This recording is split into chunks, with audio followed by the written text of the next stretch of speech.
gitna ng ingay ng mundo, pinili kong huminto muna. Walang takot na maiwan dito, may sapat na pahinga. Dahan-dahang bumabagal ang tibok at paghinga.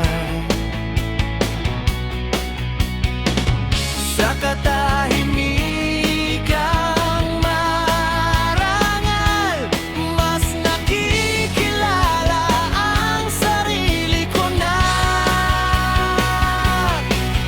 Kalmado kahit mag-isa, di na kailangan ng ingay. Sa loob ko may payapang tahanan na di kayang agawin ni numan.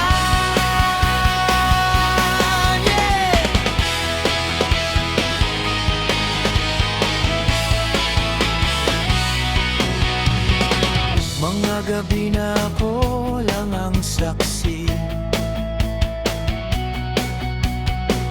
sa liwanag ng buwan at bituin. Hindi lungkot ang namamayani, kundi ginhawang angkin. Kung may dumating, tatanggapin. Kung wala, ayos lang din dito sa tahimik.